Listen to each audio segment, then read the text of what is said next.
I'm very happy to obviously be here. I've done a couple of things with the guys in-house, and they're always good events. Everyone's always really engaging, so expecting questions, which I enjoy. So the title of my topic is Move Fast and Break Things. Probably a lot of you have seen this before. It's one of Facebook's, I guess, one of the older mantras of Facebook, one of the first things Mark Zuckerberg sort of really thought about. And the thought process, I guess, behind that was really, he wanted to, I guess, be on the edge, be on the cusp of everything. He didn't want to sort of stagnate and wait for things just to sort of follow or to catch up. He always wanted to be moving. So his thing was like, right, okay, I want to move fast, and if we break things along the way, who cares? Let's just go for it. And where it comes down to engineering terms is they move really quickly, and although they were building products and there might have been a few bugs here and there in the products, they kept moving because they wanted to release the first online albums, or they wanted to release newsfeed, or they wanted to release locations on Facebook. So that's where that sort of mantra comes from.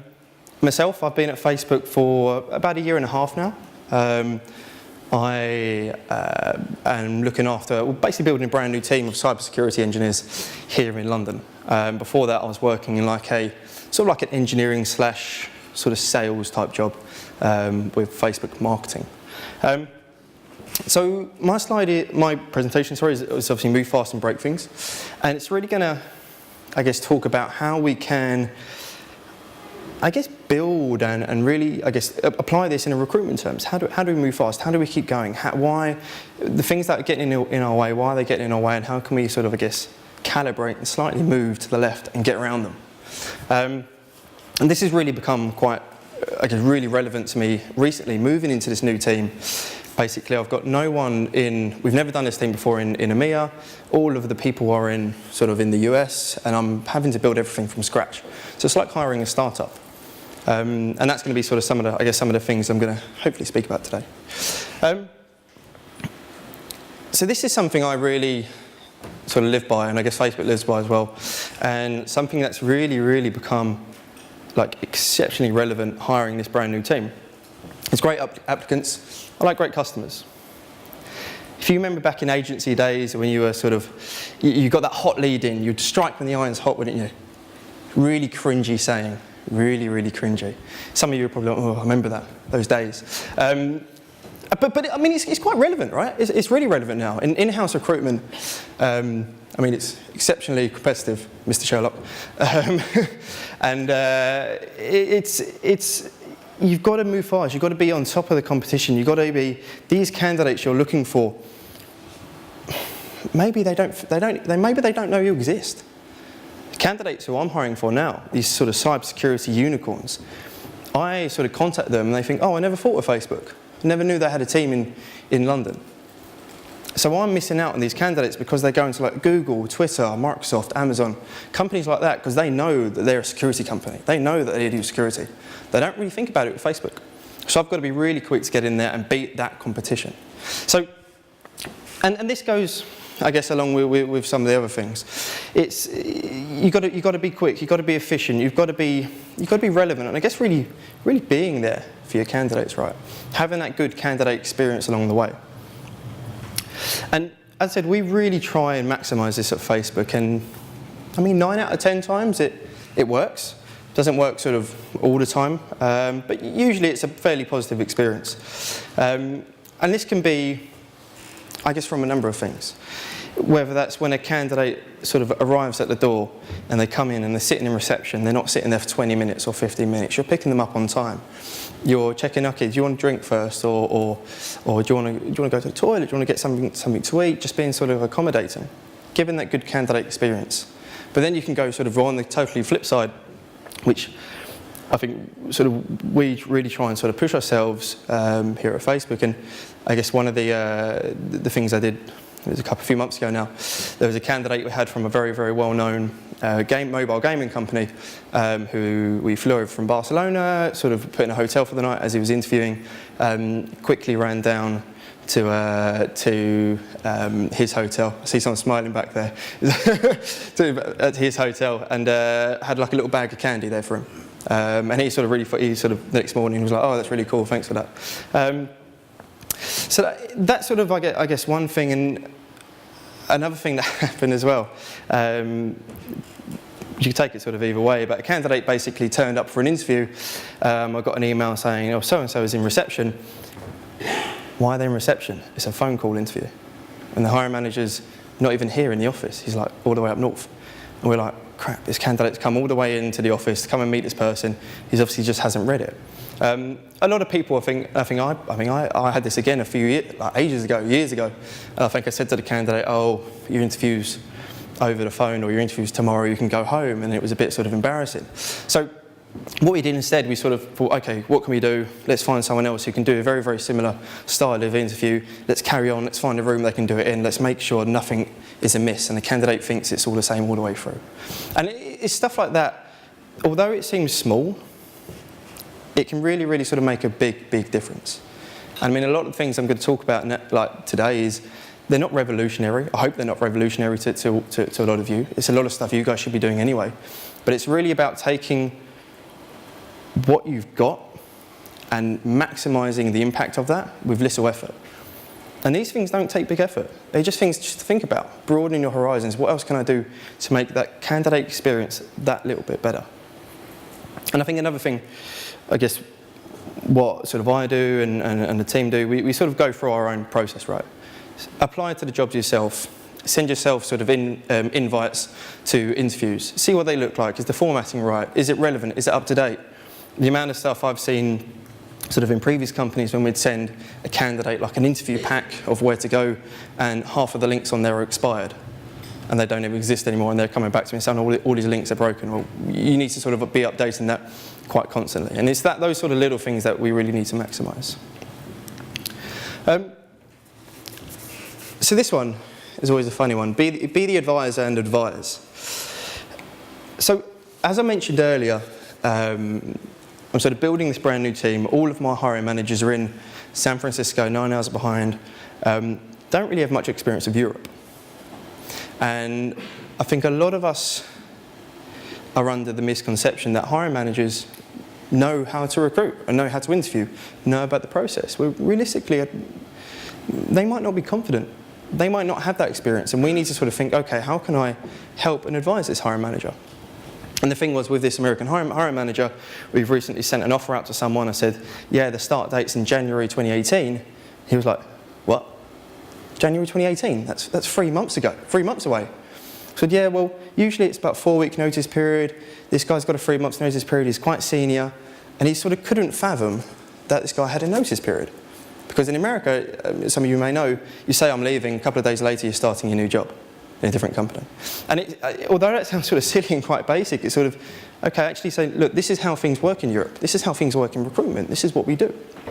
And it's the real sort of basic thing, but we've really got to, I guess, take that and go into those sort of meetings with our hiring managers and really sort of educate them on how they can help and work in recruitment. And I guess another thing where this really sort of quite came prevalent to me was a number of years ago when I very first started my sort of internal recruitment career. I was 19 years old, had quite a few years in agency, came out of agency, worked at this really small startup, about 20 engineers, came in there, and I was like, okay, cool, what do you want me to do? Hire people. Crap. Don't have a clue what I'm doing. 19 years old, coming to this in-house role, they trusted me to do this. And it was really then I'm sort of thinking, okay, I'm with this team of engineers. I don't really know what I'm doing. They've hired me because they don't really know what they're doing. They don't really understand sort of branding and recruitment and how do we structure an interview, how do we get an offer letter out and stuff like that, because they're just a rough little startup. But it was great. It was great fun. It was a huge, huge learning experience for me, and hopefully for them as well. And I still sort of talk to the team over there.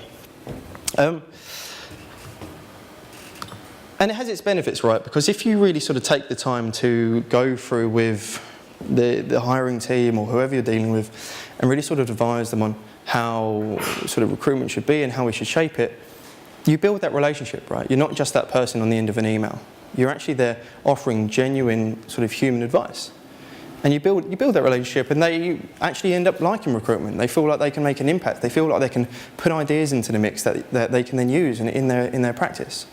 And I mean, luckily at Facebook, a lot of the hiring managers here are very, very, very bought into the process. They really enjoy recruitment, and a lot of them, it's their number one priority. But again, I've worked at places where people hate recruitment. They really don't enjoy it.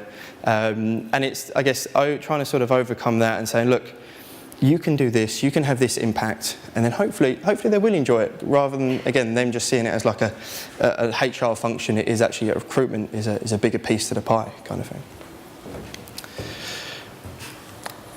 So this, again, is a pretty sort of big one. I guess for me, sort of personally, big sort of believer in it, and Facebook in general, we have stuff like this all over the walls. And it's really, I guess, you need to hire people who just get shit done. I mean, there's nothing worse than working with someone who sort of sits there and just puts in the minimal effort and isn't, I guess at the end of the day, isn't passionate about it for one reason or another. And I'm a firm believer you've got to be really passionate if you want to sort of really exceed and really sort of have impact in your day-to-day work. And with this, I mean, you need these kind of people who can, I guess, navigate that fast-changing landscape with not much oversight, not much guidance, and quickly take new tasks on as they become necessary. And I mean, one of the biggest mistakes I think I see in organisations building their teams, it's sort of one or two things.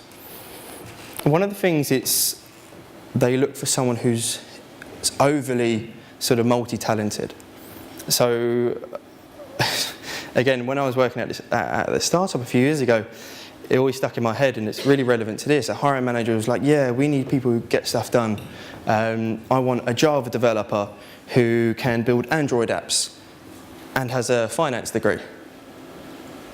What? A Java developer who can build Android apps? I got that. A finance degree? Why do you want that? Oh, we need someone who can actually work on finance. We haven't got someone who can do our finance and work with tax. Why don't you hire a financial person? Oh, we want to sort of merge these all together. And they sort of had it in their head that we could go and find this Java engineer who would sort of do tax returns. Pretty backwards, right? Pretty weird. And it was sort of saying to him, okay, that's like a massive, massive extreme. But then you sort of get it the other way as well, where you've seen people hire sort of absolute core specialists, someone who's out and out Java developer. I won't touch anything else. And again, I think if you're in a big organisation where it's sort of pretty sort of static, and that's fine. But if you're in a growing organisation, if you're in a startup, you need people who, I guess, strike that balance in between. So a Java developer who can build Android applications as well, or a network engineer who could run your operations or your data centre. Stuff like that, I think you've really got to look for, especially if it is in a growing team. And again, similarly, what I'm looking for now, we need sort of people who can do incident response and forensics and hacking. All these sort of things are generally sort of individual jobs, but we need it sort of all rolled into one. But they are sort of relevant jobs. And that is something to I guess, really, really sort of think about when you are sort of hiring people. And it was quite an interesting story with an interview I saw with Mark Zuckerberg, one I've never seen before, but it sort of popped up on YouTube from, I think it was like years and years and years ago. The engineer who built photos on Facebook, who built the first sort of album on where you can upload photos on Facebook, he was an electronics engineer. So he was a Sparky in California State University learning about electronics. Never really did much sort of programming or coding before. Just had this pure drive and positive attitude that I'm going to pick this up, and I'm so passionate about this product that I'm going to get it out regardless. And so he sort of just took this guy and said, yeah, come on then, if you've got this idea, come and build it. Gave him all the tools, and he built it to what it is now, which is a massive, massive photo database. So going back to that sort of move fast and break things, we changed that, I think about 3 years ago or so, to move fast and stable infra. Not as sexy, not as cool, but it has, I guess, a meaning behind it. Where we were saying before that we moved really fast, we broke things, there's lots of bugs. When we started to get bigger, these bugs start affecting billions of people now. If we make a mistake, it goes really wrong, and we get absolutely sort of annihilated for it in the press. So this is one we sort of come up with before, is keep moving fast, but with stable infrastructure, because what you do is going to affect a lot of people. And I guess where this can sort of come back down into recruitment, once you're moving fast, you're taking out all of these blockers in the way, you're getting around all of these processes and procedures, and you know what you're doing, and you have sort of the basic, the core fundamentals down. Okay, let's keep that, but let's keep moving fast. Let's keep doing that, but better and better and better each time. If the candidate's gone through a really rubbish candidate experience process, okay, let's diagnose what went wrong. Let's calibrate. Okay, I could have done better here. I could have done better there. You could have done better there. This is what we're going to do next time, so that it doesn't happen again. And that is very much how we as a recruitment function sort of operate. I keep saying this word calibrate. It's a very Facebooky word we use, and it is basically, we got this thing called calibration, which have a few times a year, and you literally sit there, look at your performance for the past few months with your manager, and so say, okay, I could do this better, I can do that better, I can do this better. This is what I'm going to do to slightly make that better, and it could just be a slight adjustment. But it really works. It really, really does help. Millennials, I can barely say the word. I know this really sort of, I guess the word just annoys people sometimes. And I mean, I hate giving, I guess, people that sort of label. But for people who know me or who have sort of spoke to me before, I'm a real sort of big advocate of young people in the workplace. And I guess giving the younger people sort of opportunities. And from my, I guess, sort of view and perspective, the age range of sort of 18-year-olds to 22-year-olds are so underrepresented in this modern workforce. It's quite worrying, because at that sort of stage for your sort of life, you either go to university and you come out of university and you get a job wherever, but what happens to the people who don't go to university?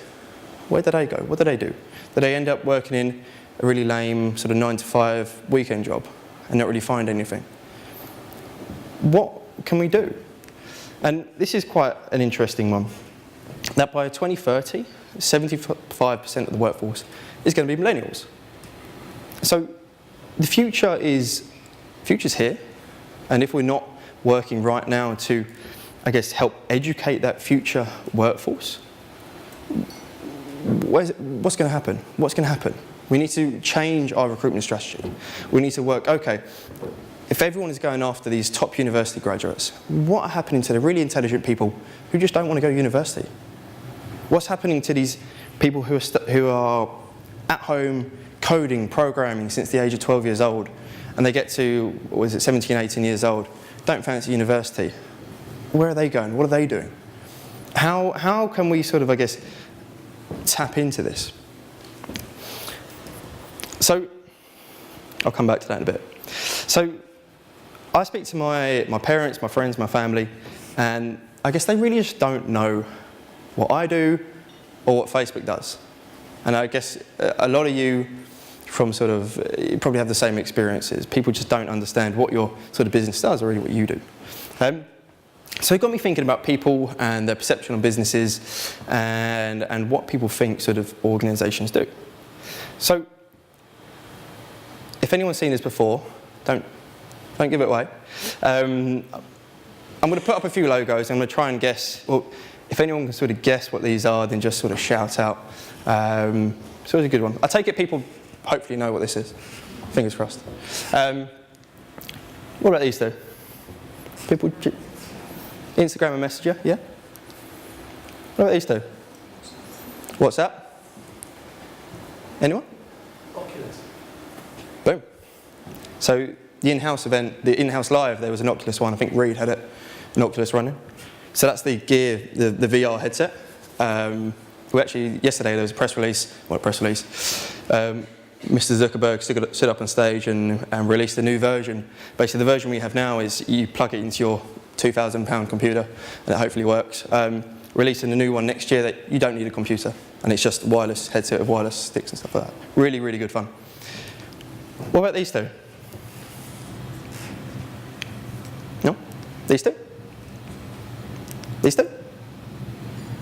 So these are all businesses of Facebook. This one here is sort of Facebook for Business. This one here is, I don't even know them all. This one here is, Atlas. This one here is internet.org, which is a really, really great initiative. Definitely go check it out. Obviously, WhatsApp, Messenger, Facebook, Instagram, Oculus, Workplace, or Facebook at Work. Is anyone on Workplace at all? Few people. Great application. Definitely check it out. Again, another sort of marketing tool, and Facebook for developers, which is sort of like I guess like a GitHub, but more sort of around Facebook technologies, as a lot of what we do is open source. So you don't know what you don't know, right? As I just demonstrated, a lot of people know Facebook, WhatsApp, Messenger, Instagram, but not many people know everything else, or the other sort of areas, unless you really know. So where this, I guess, goes back into millennials, and I don't want to go to university, what else can I do? They don't really know what else they can do. Because in my opinion, I believe the education system is pretty broken for people who don't want to go to university. I'm thinking of sort of my experience in school and my friends, and even I've got a younger brother who's sort of 18 years old now, and again in a, I guess, similar situation I was a few years ago. They don't know what goes on in the outside world. They study maths, English, science, but how do they know about technology? What do they know about technology? Look at technology. What are the up-and-coming industries? What are people getting into? What are people doing now? What is stuff you can do where you don't have to go to university? I didn't go to university. A lot of people think, oh, how do you work at Facebook if you didn't go to university? Because it doesn't matter. You can't go to university and get a degree in recruitment. What's the point? So this is sort of I guess quite a, oh, let's hope this battery is running low. Let's hope it stays on. So, from my opinion, the best place to start is you go to these schools, you go to these colleges, you talk to these people, even at university. A lot of people I've got loads of mates who took a degree for the sake of taking a degree, and now they're doing my job 5 years ago, working in an agency somewhere. Going to these sort of schools, colleges, universities, just sort of helping people, educating them, and this closes that so-called sort of talent gap in the future. It was an interesting one. A few months ago, I went to a couple of schools in North London, and I went there just to sort of speak about sort of, I guess, careers and the world of technology and stuff like that. And the hot job for the next sort of 5 years or so is data science and big data. I sort of said, okay, who's heard of data science? This school of about 200-300 kids there, not a single one put their hand up. Didn't have a clue what it was. And these are all people who are now just going to go and pick what they're going to do at university, if they're going to go to university or not, or go to college. And I said, okay, who wants to go to university and study software development? A good sort of 30-40% put their hands up. So they want to go study software development, but they don't know what the next job is in technology for the next few years. And for you who work in sort of IT, they know you know there's a lot more to IT than just coding every day. So this is where I think that we can do, I guess, a lot better. Us as a recruitment industry, we need to showcase what we do and what, I guess, our future is going to be benefiting. Because if we start doing this now, and it's coming better and better and better, we close skill gaps, we close the gender in technology, we close that gap. Because we're getting people interested that coding's not just for boys. We're getting that interest from the early on age. This is really, I guess, something I'm quite passionate about, and I would definitely sort of encourage you, if you've got kids, contact the local school, go in there, have a little fun session talking about technology and business and what people do and what jobs are, and all of those things. And it's really sort of a good, enlightening experience.